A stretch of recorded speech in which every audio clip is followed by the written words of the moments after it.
Oh my God, that's so loud. You know it's the first nice day because everybody's out. All right, guys, welcome back. It's Anya from Interior Design Hub. Today I'm going to tell you about the real world of interior design. What TV doesn't tell you. I'm going to spill a little tea today.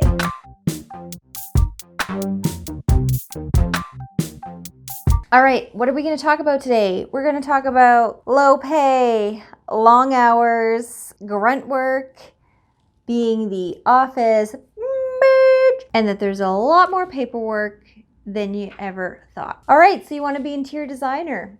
Awesome. Congratulations, and don't give up on your dreams. I'm going to start that way because it is going to kick your arse. I will tell you. And this may be just my experience, but I feel like I definitely had a different idea of what this business was like when I first started out. So I just thought, you know what? I'm going to share with you guys so that you aren't so mystified or frustrated when you run into some of these issues yourself. When I started in interior design, first of all, so it was the recession of 2008, which is probably going to be really similar to what's happening now for some people starting in the business. So basically, there was a lot of us looking for jobs and just not a lot of jobs out there.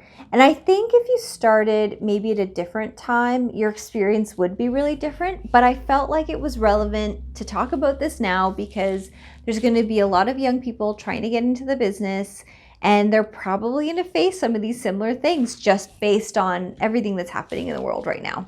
One of the things that I didn't think I would make great money starting out, but like the pay was bad. Like my first job, okay, let me rewind.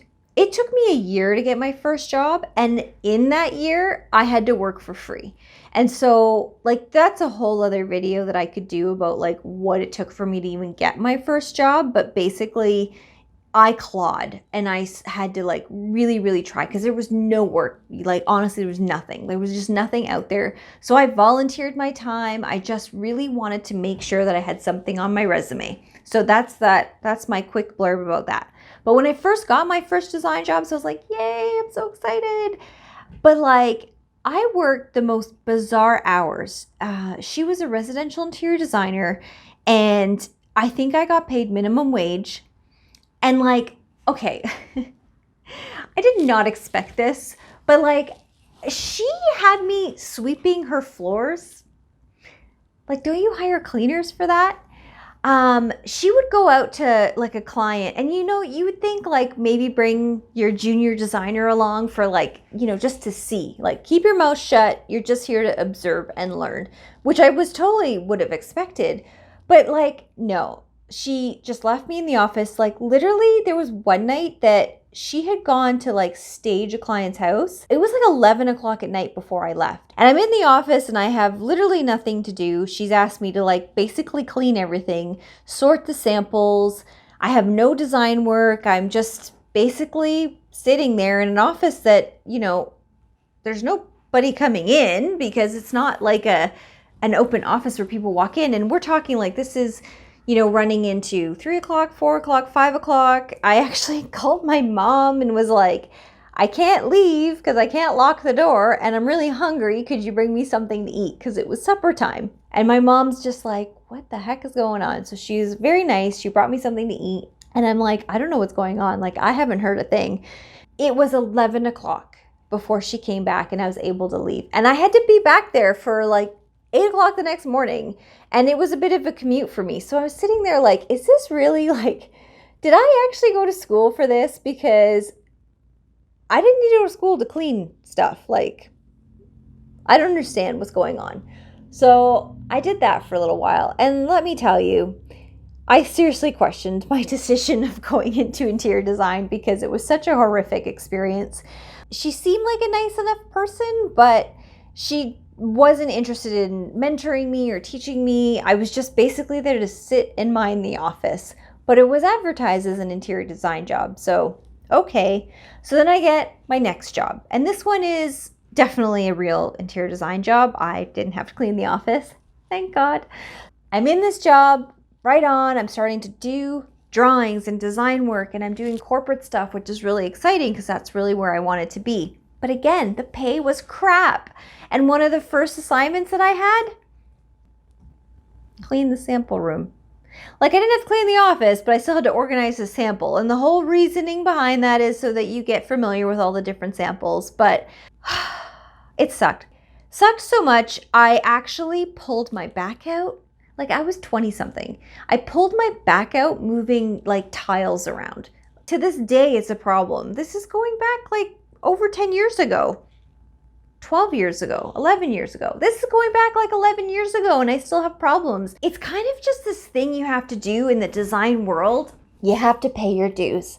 And unfortunately, I think the first at least 6 months, you should be observing more design work, doing some design work, but a lot of it ends up being grunt work, and I didn't expect that, and I felt a little bit discouraged. And the pay was just brutal, and the hours were long, and it was so up and down because, like, you get a few big projects, and then because the economy was really struggling to get going again, the work would kind of fizzle out, and then there wouldn't be as many hours. And so then you'd go from working like crazy hours to like no hours. And I went from like a very corporate job, went back to school, and then went to design. So I didn't expect this. And it was really shocking to me just how all over the place it was. And I think the part, like the non-consistency, was really challenging for me. So I think that was one of the things going into it was, some people definitely did not have that experience. I myself did, and I just had no expectation for that. I thought I would go to work every day, 9 to 5, Monday to Friday. I would get a paycheck every 2 weeks, but it wasn't like that. And I think most people that work in the design business learn that you pretty much work on contracts. So you basically work for yourself for most firms that you'll go to. So it's at least where I am, it's really, really normal. I think that part was a little bit surprising, is that I was basically self-employed. I mean, it is what it is, kind of a nature of the business, which I think is why you find a lot of people that eventually end up branching out on their own. But my tip for you guys is, even if you want to be an interior designer and you start out and you're just like, oh my gosh, this is not exactly what I expected, you need to put your time in. With that first real design job that I had, in the beginning I was doing grunt work, but I progressed. And as I was there, they allowed me to do a little bit more and a little bit more and a little bit more. And a big part of that, when I reflect back on it, you can't jump in and do designs because this is like health and safety. They're buildings, like things could totally go wrong, and they can't put that risk on somebody who's really junior and fresh out of school, because school is like, it's really only the foundation. Like you do a lot of designs in school, but you do not have enough knowledge or skills to actually like build something. I know that sucks to hear, but the reality is you actually start by doing all those really crap little jobs because you have to build on that foundation, and you have to start earning trust and through your employer, as well as, trust that you know what you're doing. So as you learn, and you learn fairly quickly, you start taking on smaller jobs and you work with somebody else, the senior designer, the team lead, etc. And then you keep building. And as you build, you get to do more. And by the time I had been there a year, I had done some really fantastic spaces, some fairly large designs. Now, I wasn't doing them on my own. I definitely had the assistance of a senior design member. But that being said, I went from organizing samples to actually getting to do design jobs and do offices. And there's spaces that, they're corporate spaces, so some of them I still see around, and it's kind of like, I did that. That was one of my first projects, and I'm really proud of that because I really earned it. Like, you have to earn it, and you don't just get to like start off doing design work. It just doesn't work like that. And now, I'm a senior level designer and I get to train young people, and I really try to be mindful. I don't want them to get discouraged, so I definitely try to do a lot more design work with them earlier on, because I feel like if they don't get a little bit to get excited, then kind of like it doesn't, I try to do it a little differently than my experience, because my experience almost had me quit design. So I have definitely tried to take that and like not be the exact same way. But that being said, hindsight is 2020. Like I look at my first real experience and think, wow, I learned a lot from that. And I actually know that I am a better designer because of it. So, it all paid off. But I think people really need to understand that it's just a lot more earning your place for at least a year. Like it takes a good year once you're working. Another thing that people don't tell you is just how much paperwork there is. I feel like the one thing that interior design school is totally lacking, and I've said this many times, is just that business knowledge. Like I actually went to school for business before I went to school for design, and it's really come in extremely handy for me because I deal with RFPs and RFQs and budgeting, and you're not just creating an inspiration board and a design concept, you're creating a business plan. So you're saying, if you have to do a project in phases, what does that look like? What's the budget looks like? What are the constraints?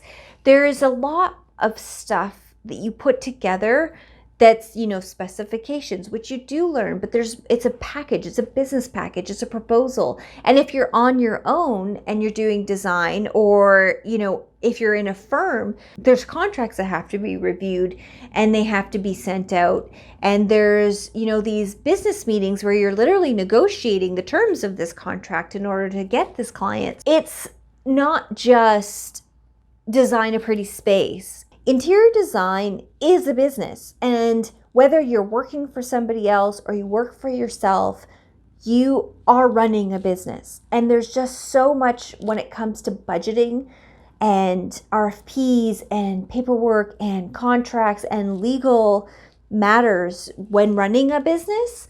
Insurance, you have to have insurance. Like there's so many things that people need to understand, and there's a level of business savvy that would go a long way. So if you're thinking about going into design, if you're a recent graduate of design, I would strongly, or even if you're in the design business and you want to go to the next level, I would strongly, strongly, strongly encourage you to take a few business classes.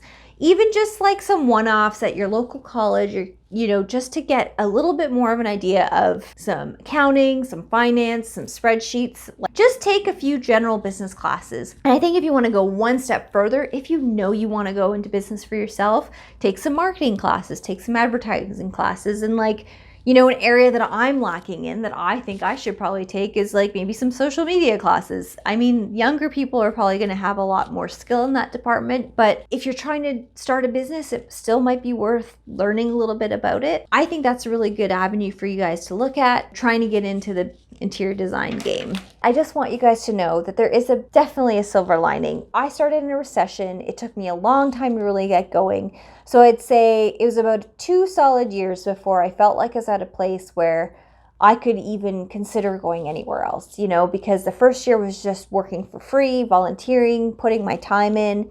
The second year was with a design firm, honing my skills, learning more, but knowing that I had to stay for at least a year. I couldn't even consider going anywhere else because I needed to put my time in and I needed to learn, and I didn't want to bounce around, and I knew I wanted to be in commercial design.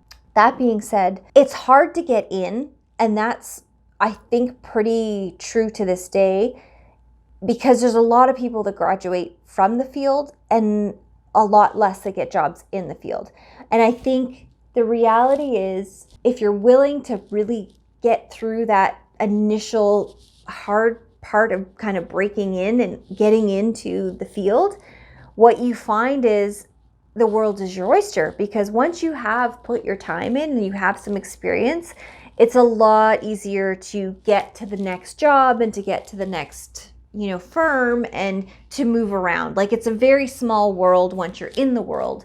And I think you just really have to kind of put your head down and be creative with, how do I get this first job? How do I get experience? What do I need to do? Network the heck out of it. And once you're in, I mean, it sounds bad, but once you're in, you're in. As long as you work hard and don't give up and don't burn bridges, another really big tip, don't burn bridges, you're going to continue on in the field. And I think that that's one of the things that The hardest part is starting. And I think that's like anything in life, right? The hardest part sometimes is just starting. The hardest part is getting that first step. And once you've gotten that first step, you're really able to keep building on that, and it becomes less difficult. So just a little background on, what it's like getting into the business of design, a little bit of spilling the tea of the reality of it all. And not to discourage, but to encourage you to keep pushing forward, because it always, seems daunting in the beginning, but it totally gets better. So if you guys are liking this content, please subscribe to my channel and give me a thumbs up. And I'll see you guys next time. Thanks. Bye.